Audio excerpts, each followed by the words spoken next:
মোর সুপ্রিয় প্রাণপ্রিয় দর্শক কিরম আছেন সবাই। আজগো বহুদিন পর কইলাম আবারও আমনেগো বরিশাল্য মনু ফেরত আইছে আমনেগো দ্বারে।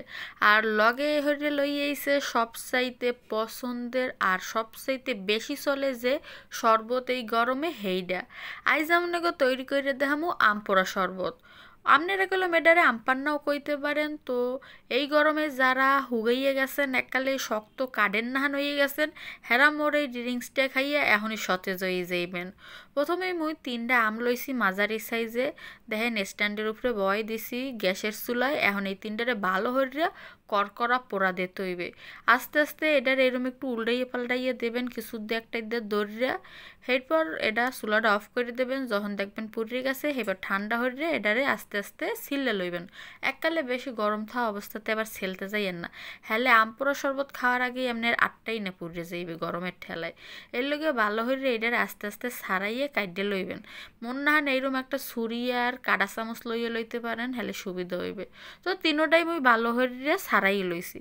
এখন এইখানে লইছি মগো গাছের পুদিনা পাতা, এককালে ফ্রেশ পুদিনা পাতা টাটকা গাছ দিয়ে সিররা মাত্র লইয়েছি দুইয়া। এখন দিয়ে দেবো ব্লেন্ডারের জারে। দেখেন আম আগেই দিয়ে দিছি, এখন পুদিনা পাতাও দিয়ে দিলাম। চাইলে আপনারা ধনিয়া পাতাও কিন্তু এর মধ্যে দিতে পারেন। এরপর একটা স্লাইস লেবু চটকাইয়ে দিয়ে দিছি এর রস, 1 চামচ বিট লবণ, 1 চামচ লবণ আর চিনি দেবেন খায়েশ মতো। চিনির কোনো লিমিট নাই, যত টক অত চিনি, অত মিঠা অত ভাল লাগবে। এবার লই আইছি দেখছেন কি বোম্বাইয়ের মরিচ। আপনারা কিন্তু আবার একটু পশভাবে কইতে পারেন নাগা মরিচ। নাগা মরিচটারে ছিঁড়ে দিয়ে দিছি, লগে আরও 2টা কাঁচা মরিচও অ্যাড করে লইছি, একদম ঝাল ঝাল টক টক দারুণ লাগবে। এরপরে আমি এতে 2 টেবিল চামচের মতন পানি দিয়ে এখন ব্লেন্ড করে নেব। হালকা একটু পানি দিলে ব্লেন্ড করতে সুবিধা হইবে। তো ব্লেন্ড করার পর এটারে আমি একটা ছাঁকনি দিয়ে সেঁকে লইছি, যাতে যে দানা দানা যেগুলো থাইকে গেছে সেইগুলো রিমুভ হয়ে যায়। কনসিস্টেন্সিটা দেখাই দিছি।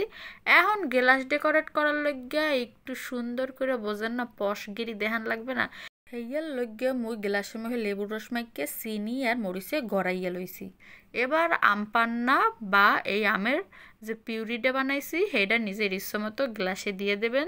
মুই 3 থেকে 4 টেবিল চামচের মতন দিছি। এরপর গ্লাস ভরে ভরে বরফ দিয়ে দিতেছি।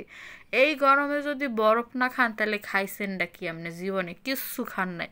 বরফ দিতেই হইবে, নাইলে আর কিন্তু ওই হুগনা কাডেন না হানি থাইকে যাইবেন, ভালো হইতে পারবেন না, মানে সতেজই হইতে পারবেন না যদি আপনি বরফ না দেন।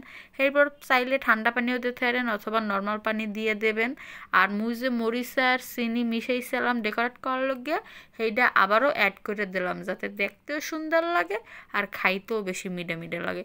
মোদ্দারে টক মিষ্টি ঝালের পারফেক্ট একটা কম্বিনেশন একসের ভালো লাগে। এর লগে মুই 3টাই একলে জম্মের মতন দিই, চামচ দিয়ে গুলিয়ে লইছি। আহারে দেখকেই জিভে জল চললেইতেছে, মনটা সতেজ হয়ে যাইতেছে, খাইলে না জানি কি হইবে। এ কি এখনো বইয়া রইছেন, তাড়াতাড়ি ফোন দিয়ে আম কিনে আনতে কন। আর অবশ্যই কলম বানাইয়ে কমেন্টে মুখো জানাইবেন। আজগো যাই, আল্লাহ হাফেজ।